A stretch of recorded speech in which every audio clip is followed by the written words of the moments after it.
Right then, friends. Well, good morning. We have a interesting speaker for us this morning who is going to speak on something which I am interested in because I have seen the development of it slowly over the years. And their speaker this morning is Chris Willmore, who is going to speak to us on churches together in Britain. Chris. Hi, thank you, everybody. Do you want to start with a bit of silence, or are we comfortable that we're going to arrive as I yak? That is usually up to the friend who's giving the talk, if they wish that or not. Could we have just a few moments whilst people arrive, and with luck I'll shut the screen up whilst we have a few moments.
Thank you, friends. It may surprise you to know this is the first time I've tried doing a Zoom on a slideshow on Zoom. Despite 2 years of Zooming, this is the first time I've tried to do it. So I'm deeply worried about the tech and whether I'll be able to get out of screen share and so on. But so bear with me if it goes completely wrong. I was asked to talk really about churches together in Bristol. But actually, as I was preparing, it struck me that I probably had to say a bit about churches together and the context before explaining where we are in Bristol, because I think it makes a difference. Churches together is the broad Christian family trying to work together. And let's start from the definition of anybody who considers themselves to be part of a broadly Christian family. And the World Council of Churches exists, made up of 500 plus different church communities across the world, who are trying to work together ecumenically, not to become one church, but to become one community of faith. Quakers are not members of the World Council of Churches. And you can find the reasoning in Faith and Practice. It's because how do you define what being a Christian is? And the World Council of Churches came up with a basis statement, and that's a statement in blue on that slide. And it involves confessing the Lord Jesus Christ as God and Saviour according to the scriptures. And then it's Trinitarian, one God, Father, Son, and Holy Spirit. And even if Quakers would subscribe, would feel unity with that language, we don't do creedal statements. So the idea of us signing up to creedal statement is something that's beyond us. We're not the only people who struggle with it. The Unitarians have the same problem. So we're just not a member. But that doesn't mean there aren't any Quakers involved. Canadian Quakers, for example, have signed up. It's only Britain Yearly Meeting that hasn't signed up, and some other Quaker groups. But Canadian Quakers, for example, are, and there's a Canadian Quaker on the governing body of the World Council of Churches. So we're part of the family, but not part of the family. When it comes to Britain and Ireland, the British and Irish version, there was a real desire to find a way for Quakers to be able to be part of the family. We are part of the family. We work together with churches across Britain. It would be odd if we were not part of the family. But it took until 1989, that's nearly 50 years, to find a way that we could be accommodated within Churches Together in Britain and Ireland. And that was by agreeing a special clause in the Constitution of Churches Together in Britain and Ireland, which says, if the churches who are in membership accept that another faith group will work in the spirit of that basis statement, you can join. And so all of the other churches who are members took the view that we're traveling the same journey, we're part of the same family, so we've been allowed to join. But that only happened in 1989. So although, despite our heritage, despite our tradition, I think we need to walk into this with the humility of understanding that our approach to the problems of creedal statements is a problem for others. They can't, other people struggle with our desire not to have a creedal statement. But so who's in this Churches Together organisation? The list, I've put up the link. I really do encourage you to Google it. It's the most amazing hour or so of time just looking at the range of Christian groupings within this country. Just the number of, it makes schismatic American Quakers look positively united. It just incredible. You know, there are some where there are one or two churches, but they're different enough that they are members in their own right. And Church Together in Britain and Ireland, it's partly about talking to each other, but it's also about looking outwards and trying to witness together, trying to say something about us as a broadly Christian family and the world in which we operate. So it's an inward looking, sharing together the things of the Spirit, building relationships, but it's also about then using that to get out into the world and make a difference. And that is, I have to say, it's one of the most fun things I've done so far as a Quaker, but it's also one of the more challenging. And there are a couple of bits of faith and practice I thought we might, there's two advices and queries that I think Ray's been involved before, so he will probably want to say in conversation. The challenges this can throw up for us. Advices and queries 6 talks about, do you work gladly with other religious groups in the pursuit of common goals? While remaining faithful to Quaker insights, try to enter imaginatively into the life and witness of other communities of faith, creating together the bonds of friendship.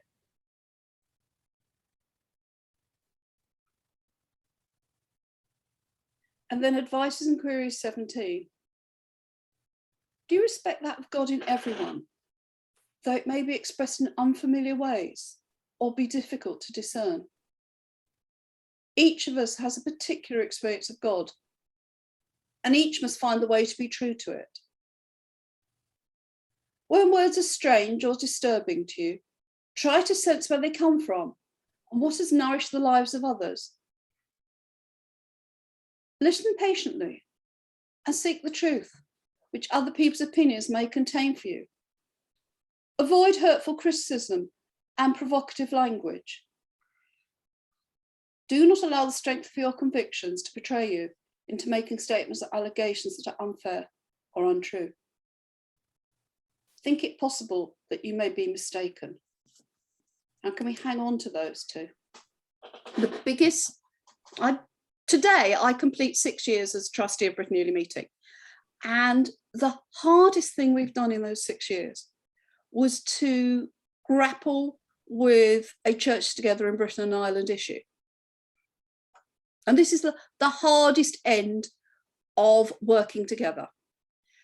Church Together in Britain and Ireland, they've split all that great long list of churches into 6 groups.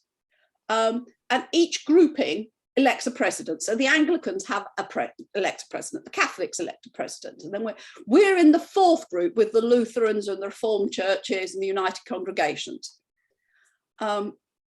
And that grouping elects one of the 6 presidents. So there are 6 presidents of Church Together in Britain and Ireland. They serve a 4-year term and then another lot. We've had a Quaker president, Rowena Loverance, and we've got one at the minute, Hannah. But you want Hannah Brock Womack, but you will notice her picture isn't there. That's the current picture. If you go to the website for Church Together in Britain and Ireland, that's the current picture you'll see of the presidents, apart from the fact they're all men. Where's Hannah? This was a really difficult challenge for Churches Together in Britain and Ireland. Remember, they'd adapted to allow us in, despite not being able to sign up to that creedal statement. But our representative on Churches Together is a woman who is married to a woman. And the 4th presidency elected her to be the president for that grouping of churches.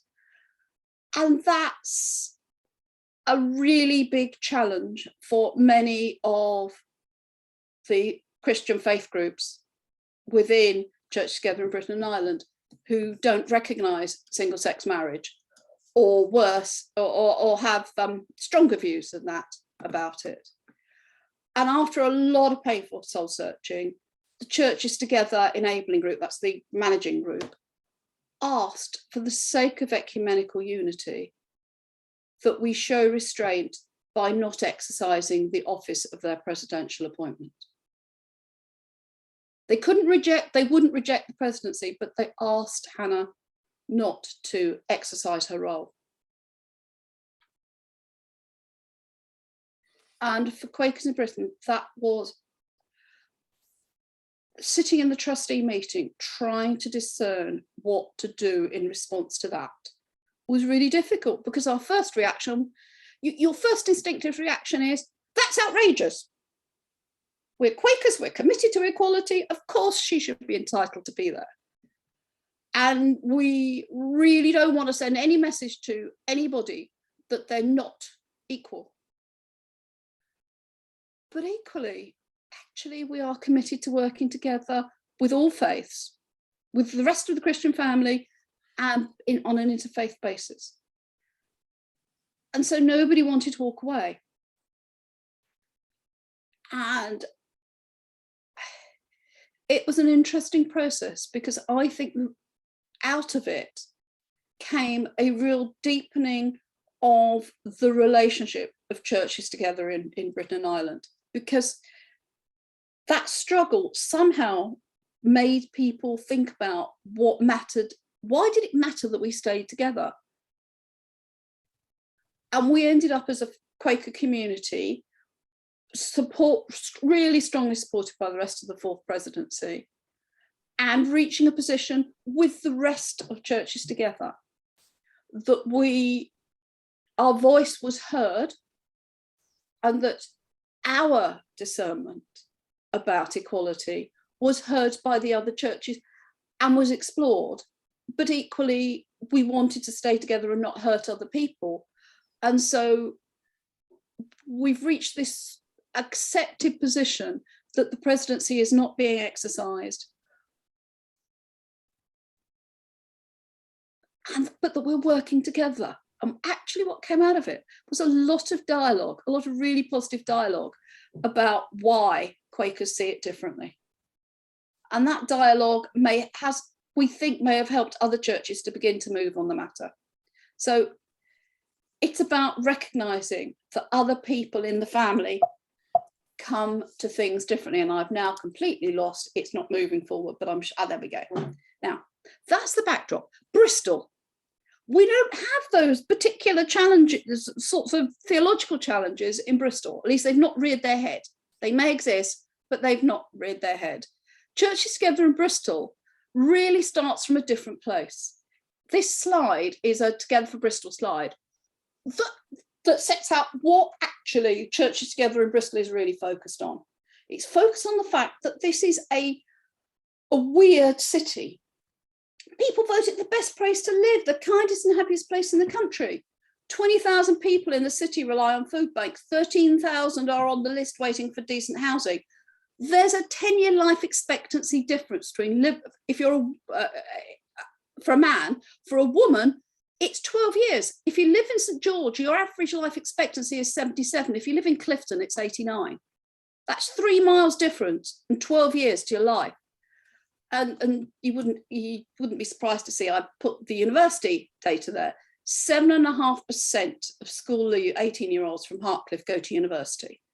75% do in Westbury Park. That's 4 miles apart. Why? What's going on there? That's what Churches Together is really focused in its attention on. And how's it responding? It responds by having a structure that deals with prayer and deals with relationships between the churches, but really is focused on the idea of witness in the world. That's the Quaker phrase for it. They call it the whole of life. We would call it witness in the world. And its vision of working together to play our part in transforming Bristol. And it's got a vision document which talks about building Bristol as a city of hope. And that document has been produced from countless workshops, mostly before I became involved, that have involved businesses, charities, so the civic sphere, council and all that, and the churches. But it isn't exclusively a church-based thing. It's the churches acting as a catalyst for agreeing a vision. And as part of that vision development, one of those Tale of Two Cities things is that Bristol was identified in 2017 as being one of the most segregated cities in the country.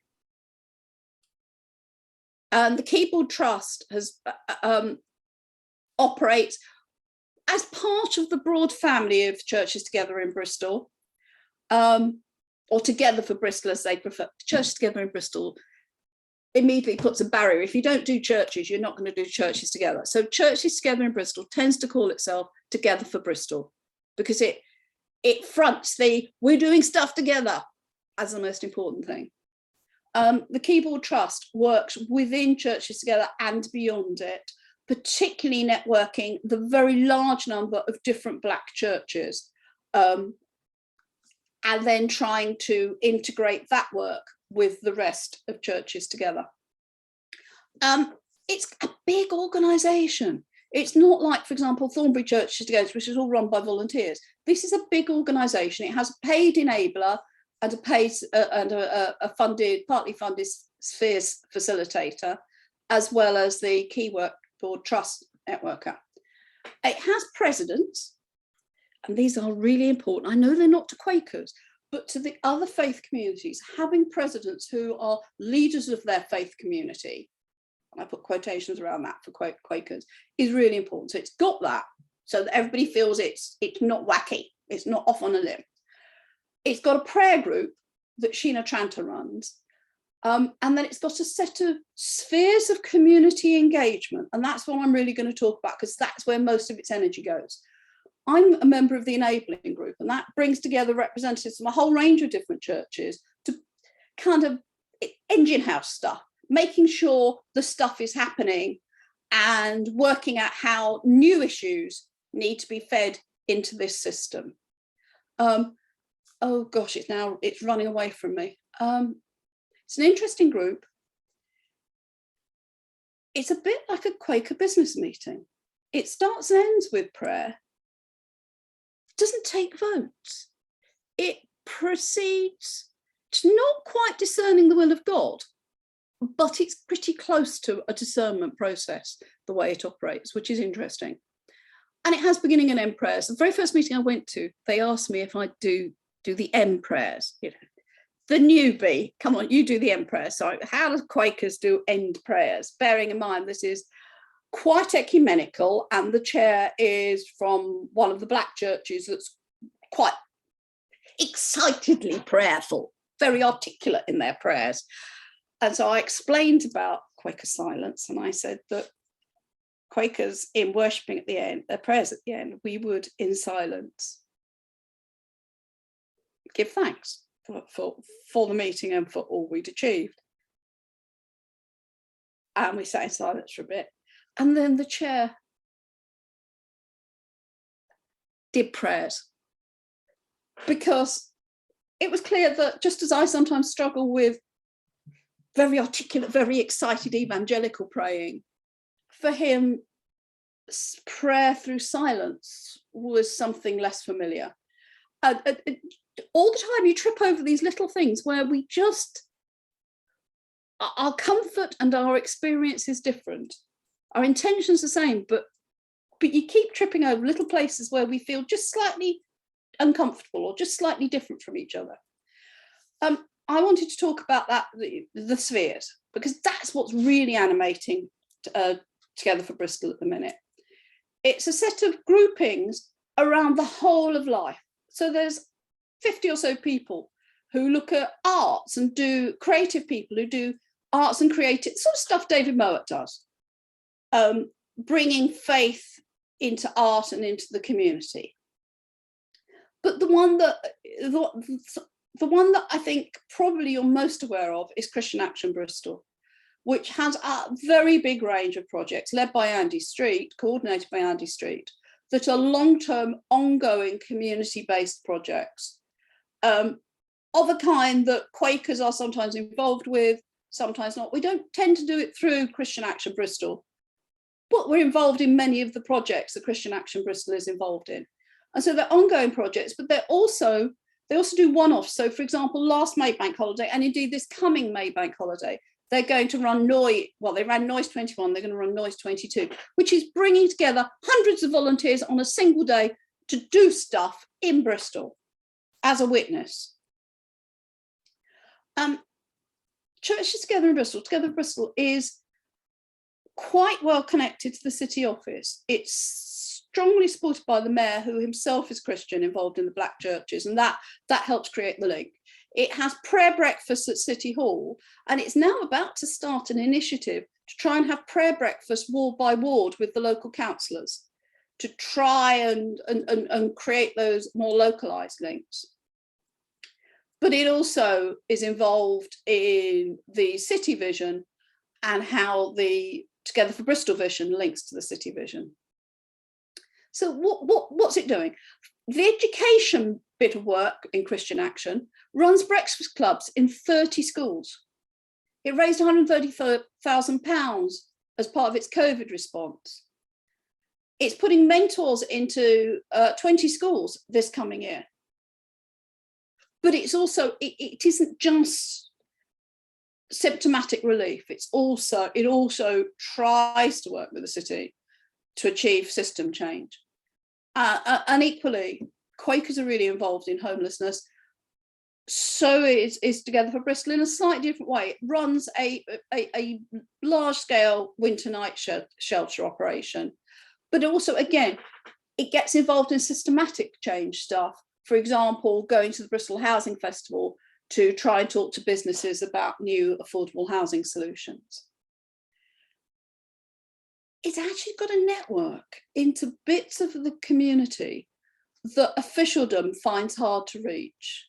particularly its entry into the Black churches, really gets into communities that the state systems can sometimes feel alien from. And so, for example, when the city council was desperately short of new foster homes last year, through Together for Bristol, the Christian community came up with 60 couples willing to become. So it really is engaged in getting key messages out and getting people to engage and respond. And it also runs a churches fund, raising 130,000 last year, for example, for food poverty. And I could go on like that. And that makes it sound as though it's all about social action, but it isn't. It has a lot of prayer events, both face-to-face big events, prayer breakfasts are small events, social media networks, days of prayer, or indeed 30 days of prayer. Its big event, and again, there may be people like David Mert who might want to get involved, is it's organising a massive passion play for Easter 2023, which will be at different venues all around the city, and it's going to have a cast of thousands, and it just daunts me. But also, it supports churches. So when I first went onto it, or onto Churches Together, the big challenge was, how do we work together to make sure that as we get an influx of Hong Kong residents, they have somewhere to worship, not that they are expected to integrate into existing Anglican or Methodist or whatever, but that they have places that they can continue to worship as a Hong Kong community within their faith group, within the community. And it was wonderful watching all of the churches pulling together to work out how best they could do that, and who could offer what, and how it could be done, and how it could be facilitated. So it's a mixture. It's primarily, at this point in its history, it's primarily engaged in social action and trying to get churches to turn themselves out into the world. But it has this worship element, and it has this sense that if any church group was struggling for some reason, I think the other church groups would pile in to help them out. So it's a fun group. It's, oh gosh, I've lost the track again. It's not without its challenges, but it really, I really commend it to anybody who's interested in working across the city.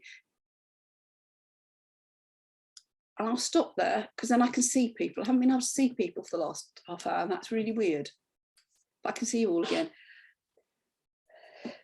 So that's kind of an introduction to Churches Together and what it's doing in Bristol. I thought perhaps I'd shut up and we could then talk about it. No, and I think that both Graham and Ray have been involved in Churches Together in Bristol, haven't you?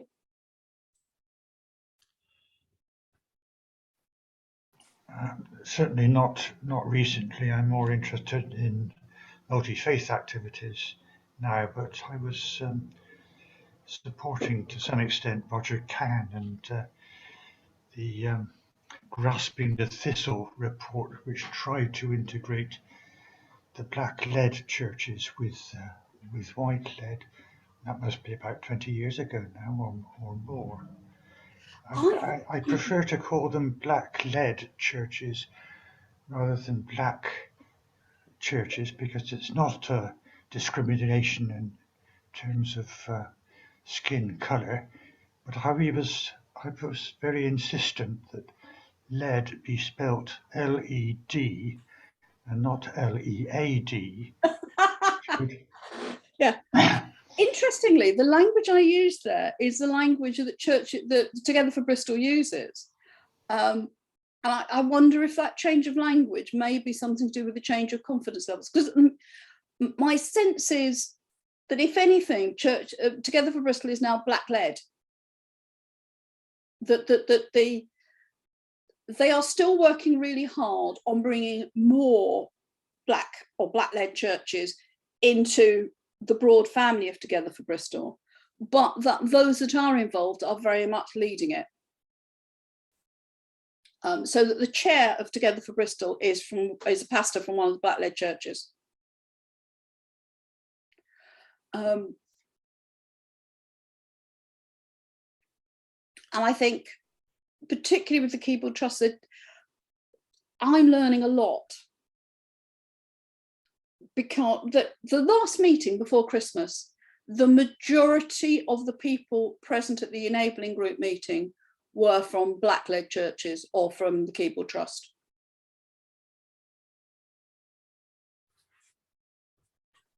Graham and I The were. work you were engaged in, Graham, I think it's moved on to that next step of I wouldn't say there's complete integration yet, but there is a really strong level of engagement and strong level of commitment for everybody to understand each other better.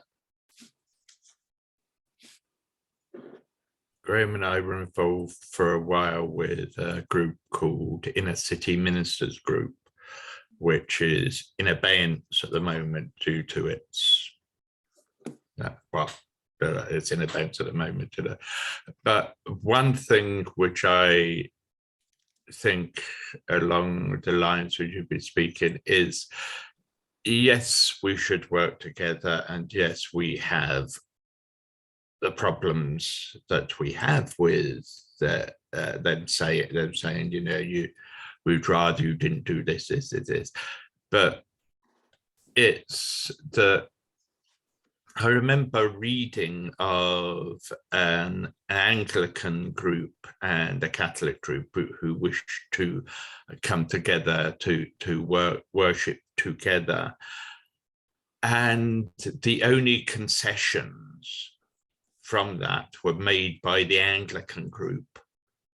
And the Catholic group were very resistant to any change that was coming along, and it fell basically because of the very intransigence of the Catholic group, who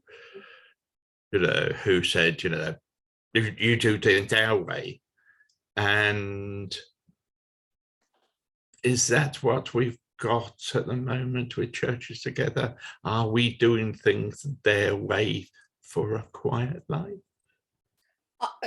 Churches Together in England, I think, in Britain and Ireland, no, I think it was really important to yearly meeting trustees that we didn't do that, because that's not true to us. And if Churches Together is to work, it has to be that we don't have to agree with each other. We have to recognise that we disagree, and that it's okay to disagree. It is okay that Rumi's elephant, the great story. Some of you, can you nod just to show you're alive? But Rumi's elephant, the idea that if you put an elephant behind a screen and blindfold people, you send one person in and guide their hand to the hoof, they're going to be banging on the toenail going, no, this is really hard. It's slightly off flat, but it's really, really hard. Listen, bang, bang, bang. And you guide somebody else's hand to the trunk. They're going to be, no, it's not. It's movable and it's flexible and it's soft and it's moist and so on. And they could argue till the cows come home about it, because they're looking at they're exploring different bits of the elephant. And if that's what's going on with Churches Together, if I hang on to that, I can see that we're just in different places of our exploration. And so things that matter to us don't matter to others, and vice versa.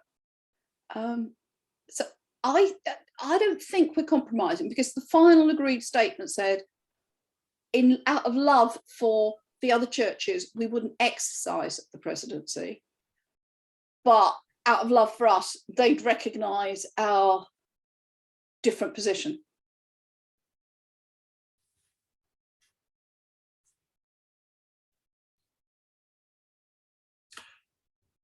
Questions and comments, and friends? An interesting thing about the group is that I don't know what the other members of the enabling group believe. I mean, I could spend endless hours looking up what their official doctrinal statements are on websites, but I don't know. And I commented on that the last meeting, that we've been working together for a while, and I don't know what these other people, what our differences are, what our commonalities are, what our differences are.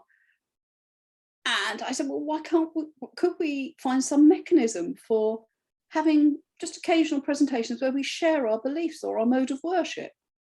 Not to divide us, but to unite us. But I have a sense that there's a bit of a reluctance to do that. You know, we can all focus on witnessing the world, on the change we want to see in the world, and the way our faith influences our capacity to do that through love.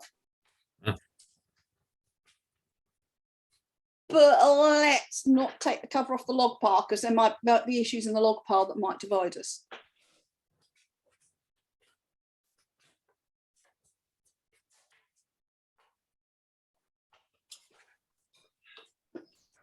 Yeah. I have a thought about that, and having been attending Quakers for quite some time, the first time that I got to find out what a bunch of other Quakers were involved in and interested in was this Friday discussion group, because people were bringing different parts of themselves or a part of their Quaker self in that you don't see in Quaker meeting. So that's useful and valuable. And my other, I've got two other things. One is that this is the first within Quakers that I've heard about this group. So however active it is in the community, if its organs of action are the churches, there's actually a question of how well it is connected with its own organs of action. And the third thing is, as something of an environmentalist, I can't, knowing that Andy Street's involved, I can't believe that environmental change, the environmental crisis and the climate crisis haven't both been mentioned, but I don't see them listed as in amongst the spheres. So it's sort of, it's like the elephant in the room that you're just talking about isn't mentioned among the spheres explicitly. That's absolutely right. Andy, Andy and now Roger as facilitator for that group. I haven't yet got my head around Ian because he's only started as enabler this month. I think have a really strong sustainability commitment, and I see sustainability and climate embedded in a lot of what they are doing. But you're right, it's not a theme, a discrete theme. This is being recorded, so I'm trying to think about how to say this. To a significant extent, my impression of Together for Bristol is that it wants to work in areas where it can get traction, where it can add value and push stuff along. And the city mayor's priorities do not place climate action at the top of his list. And so it's not a place where you would necessarily win ears and access to the levers you need to make a difference in City Hall if you prioritise that. I think that's probably the gentlest way to put it. It isn't, you're absolutely right, that it's not that it doesn't do climate action stuff, it's just that it doesn't see it as central as, for example, we do as Quakers.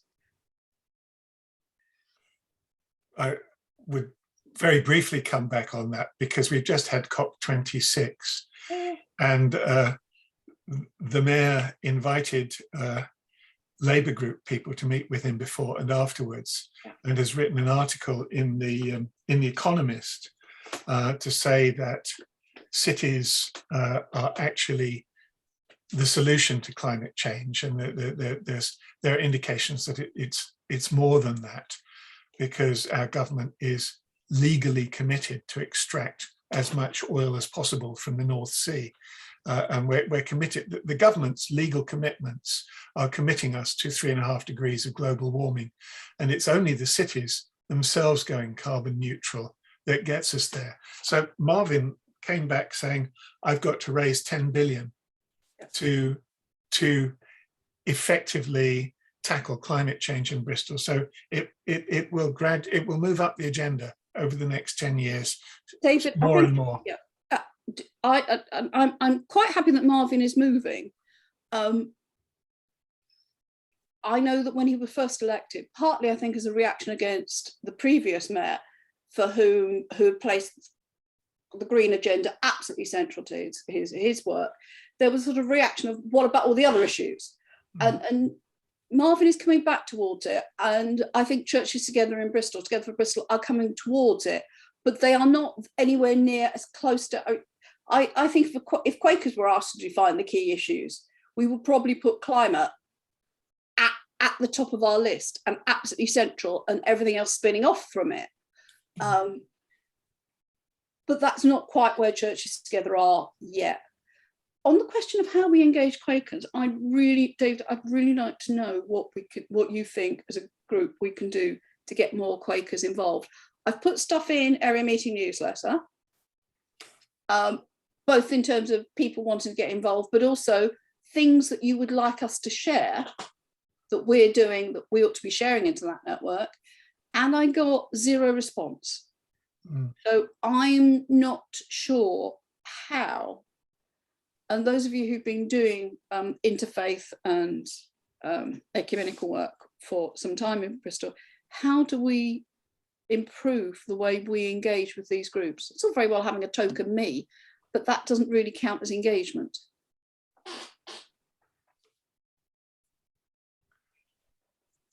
Well, I don't want to monopolize, but I agree with you. I think it's important, and I think we're not even there on climate yet. You know, we hold special meetings where we sit and think. In housing, the central meeting has been used for housing homeless people, and I think that's really great piece of direct action. But there are all kinds of, to me, I can imagine ways that Quakers could become more active and more effective by being involved in other groups. If you go to Extinction Rebellion, for instance, you discover that a lot of their principles and practices are direct swipe from Quaker principles and practices, and it's not quite so obvious, but I mean, you sense that they understand principles of nonviolent action and building community. Partly because half of them are Quakers. Well, exactly, yeah. But so Quakers, I think, are, can be and ought to be extremely influential in social action, but maybe aren't as involved in social action as I would like to see. And some of the things you go to, you mentioned big offer, big ask. I went to the council.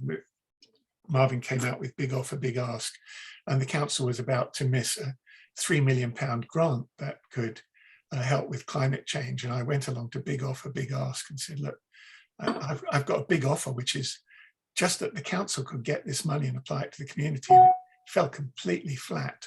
So some of the, we can list things on a, we're doing this, but lots, which is why we need system change.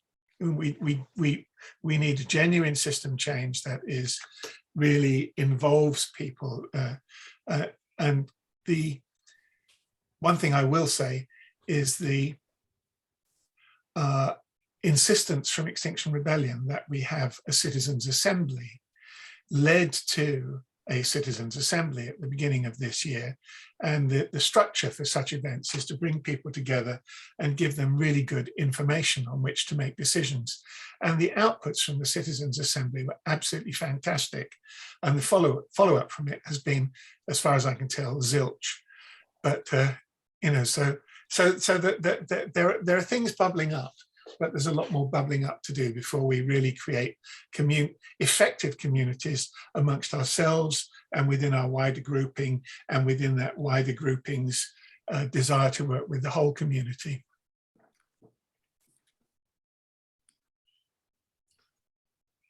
The first thing on my list I think, would be housing.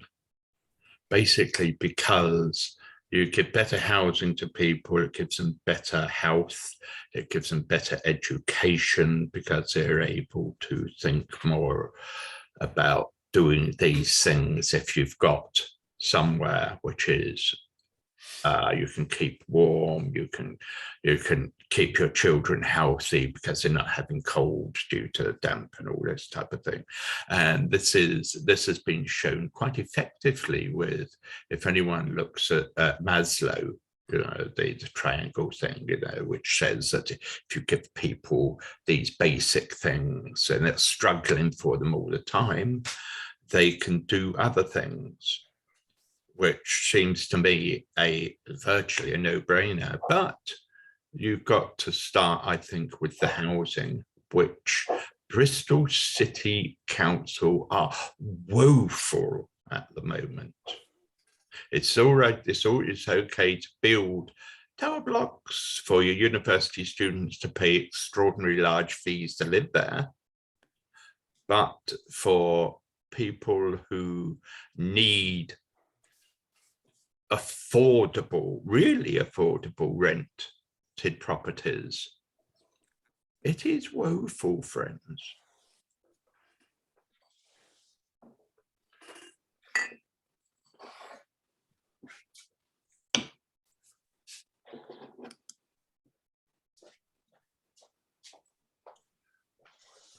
In the silence, I would just say amen to that. And the question is, having raised an issue, can we create processes that tackle those issues? If you look at best cases of how we do housing, there was a wonderful conference called Build Your Own Home in a Week. And it wasn't about building your own home in a week. It was about a week of events around building your own home. And it brought together some of the best groups, but it didn't result in a group that was going to take things forward. Although Bristol Housing Festival is involved in exactly that. But and some of Bristol's neighbourhoods are starting in on building their own housing on land that's been granted to them by the council. So, creating more awareness of that, getting more neighbourhoods involved in that, and tackling the side of not just of building houses for people who are lucky enough to get the new houses, but keeping the homeless in housing. We had a wonderful thing right at the start of COVID. People were saying it's going to take 10 years to tackle homelessness, and the government said we can't have homeless on the street during COVID. It's got to be sorted by the weekend, and that was on a Thursday, and we had people we had people in housing by the weekend. Most of the homeless were in housing by that weekend. So it's when something is genuinely treated as absolutely serious, we've got to do something, then we do these things. The rest of the time, somehow or other, we don't move, and we sometimes feel that is to the advantage of the government that we don't move. And tackling climate change, for instance, if we did tackle climate change, we wouldn't be the government would be getting the same receipts out of the North Sea.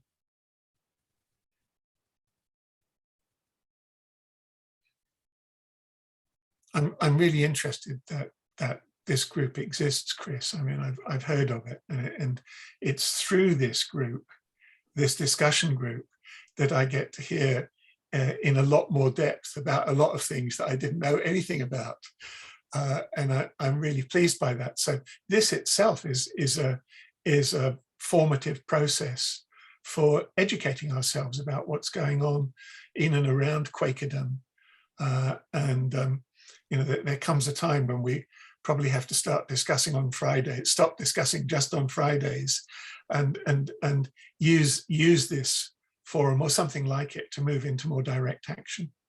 David, I've put in the chat my email address.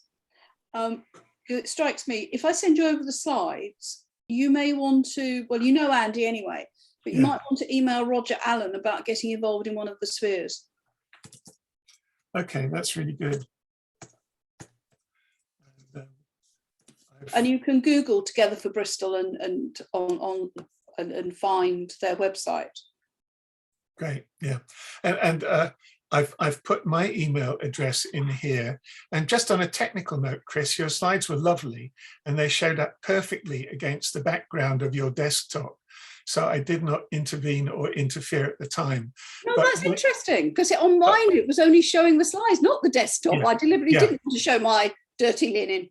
Well, no, it showed up it was just fine, so I didn't intervene. But it's when you go into slide sharing, you have a choice of what you share, and you chose to share your desktop. No, I didn't. I chose to share just those slides, and that looked to me as I had anyhow. I clicked the right button. I'll investigate afterwards. But thank you, Dave. More exploration is possible. Yeah, just nothing. I deliberately cleared the site, so I didn't think there was anything that was unacceptable. You did very well. I could see that your desktop looked lovely and clean, and it was a great picture. So and the text that you had was clear enough for us to see. So I didn't jump in and interfere. I thought, let this one ride. It's working very nicely. Well, me to say anything now, does anybody except David and I wish to make any comments? Because this is very rare in this group, friends. You know that we usually can't have a few people waiting to say things. I am not saying that it's because of this, but what I'm saying is that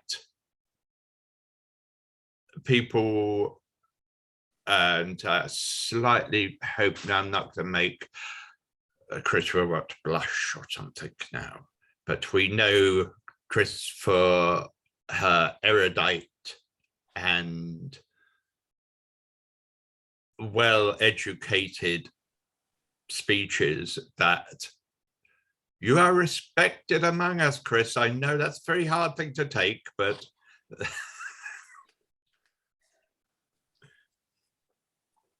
it's an odd session, because I thought people would want to explore some of those spiritual challenges around learning to work with people whose faith is different, rather than the practicalities of city, of how we can transform the city. Rosalie. Chris, that was marvellous, and I learned so much this morning. Thank you.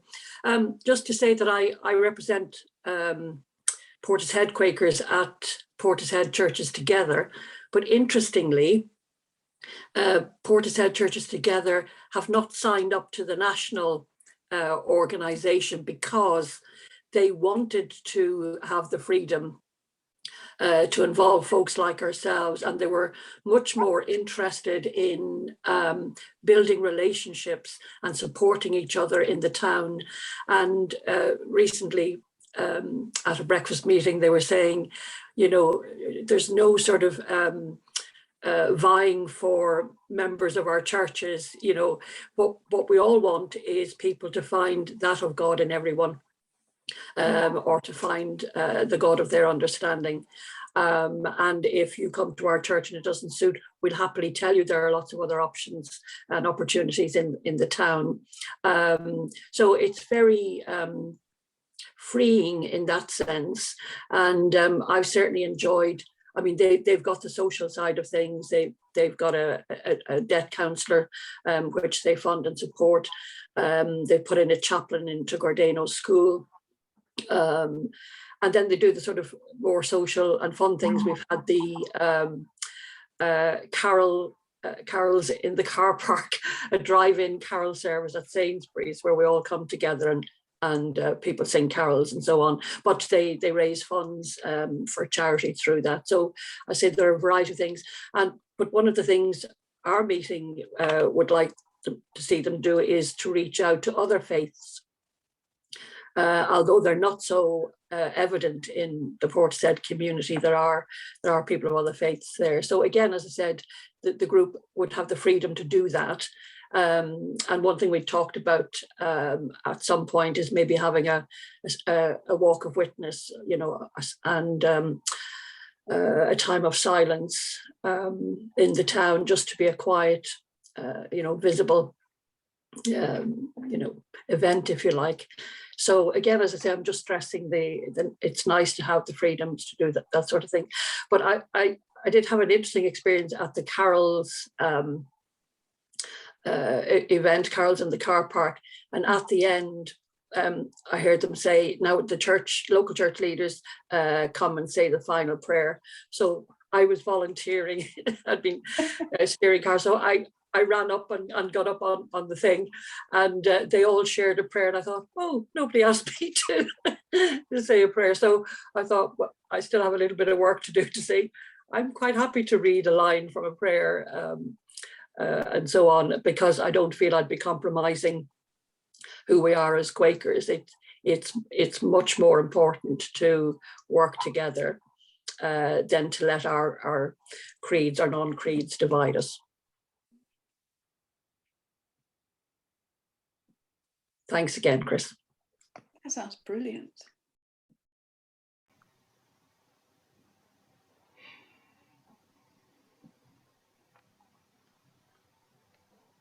Graham looks like he's going to say something. I don't suppose Churches Together is looking for more work to do or more money to raise, but Ray mentioned earlier on the city centre ministry. City centre ministers, I don't think had anything to do with Churches Together. It arose out of the Bristol Development Group, or whatever it's called, and primarily Broadmead Baptist Church. And a retail chaplain was employed whose job was to exercise a Christian ministry amongst the staff of city centre shops. The money dried up, and John Houseago, the minister at Broadmead Baptist Church, retired, and the whole thing is stopped. But there's still important work to be done there, which is not being done at the moment. Just two examples. One, retail chaplain previously employed told me of a morning or day when the much loved and very efficient manager of Marks and Spencer's was, I think, killed in a car crash. And it was an enormous shock to the whole staff, who were expected, of course, initially to carry on serving customers as though nothing had happened. And yet this devastating blow had hit them. And the fact that the chaplain was quite well known to most of the staff enabled him to, first of all, make sure that they had time off to recover from this shock, and also console those who were very deeply upset. That was one example. But the other is the constant turmoil in the retail industry in central Bristol. Large numbers of staff suddenly being told that they've lost their job, and the presence of someone with a spiritual background to whom they could turn in their anxiety was obviously, to me, of value. And that ministry is not being done at the moment. Graham, who would be the best contact? If I talk to Roger and Ian about that, who would be the best person for me to suggest they talk to? Because it's exactly the sort of thing, when I got involved, it's what I expected to find, the sort of thing I expected Together for Bristol to be doing. And it's much more social action than that sort of faith service. But it should be something Christian Action would pick up. But who would they talk to? Would it be best to talk to Broadmead Baptists, or have they closed a door on it? I think it would be better to I can't remember the names now, but the people involved in the organisation of Broadmead and Cabot Circus, Okay. Setting up Christmas fairs and that kind of thing. Okay. There's a group responsible for this, and I think that would be the group to go to. I mentioned money is needed. You can't expect a retail chaplain to work for nothing. And that was partly financed by Broadmead Baptist Church in the past, but also I think by a levy on local stores who put for just a small amount of money towards wages of the retail chaplain, who was not full-time, but still did valuable work. I'll dig out some names and send what I can remember to you. I think that one of the names which I remember, John Savage, would that be a... Yes. Oh yeah. Yes. Another job which the retail chaplain was involved in was the mediating between street preachers who wanted to broadcast their message very loudly near the entrance to large stores, thereby deterring customers from coming in. So the management of the stores were protesting about this, and I think by mediating between the two, the preachers and the store managers, the retail chaplain was able to effect some kind of compromise, which still allowed them to preach, but still allowed the traders to operate as they wished as well.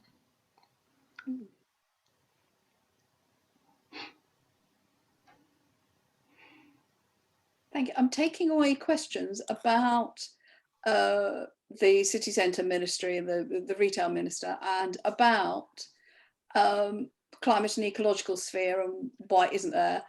And I think I'm taking away a question about how T4B could help with follow-up from the Citizens' Assembly. Because if the city office hasn't got the ability to reprioritise, and it has drivers that mean it can't reprioritise so much, but maybe T4B could pick up some of it. Are there any other things I need to take away?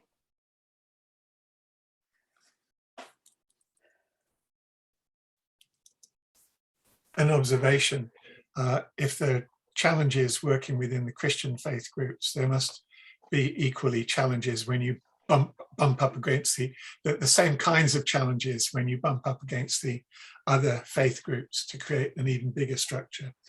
But you've probably described in principle what the issues are by describing what goes on in Together for Bristol with the churches. Is that a fair comment?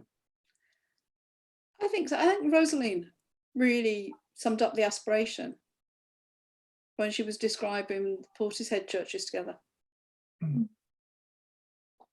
Great.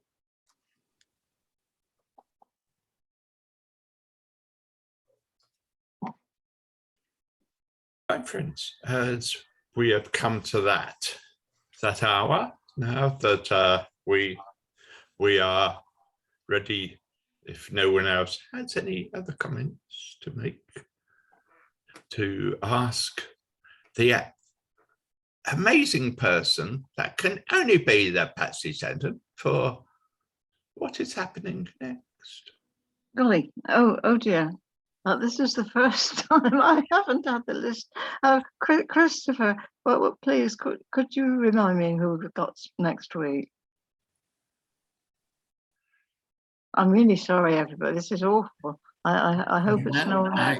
It's funny. I glanced at the notices this morning, but it hasn't stuck in my mind.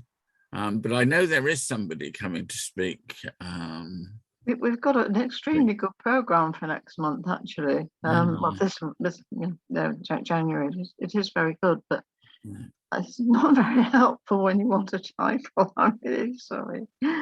Okay, well, If you- it'll be a New Year surprise for us. I think we're hearing about shelter. That's very Oh, helpful. Thank Yeah, you. Jenny's talking about her life at shelter. Yes. Yes, right. Mm. Yes. Thank you very much. And Susan. Ah. And Notices. always worth listening to Jenny Smith. She has had an amazing life. We learned some really exciting things about the Bristol Underground, don't we? And as they say on the TV, if you cannot see it now, it's always recorded waiting for you. Facilitated by the amazing tech man, Mr. David Saunders. Who's just looked up the notices, and it definitely is Jenny Smith, days working with shelter, and then Angela Orsett, the week after, helping some traveller children get a stable education. That sounds great. Oh, And then the month is rounded off by me talking about the future of the environment, and Kate Cashmore on area camping.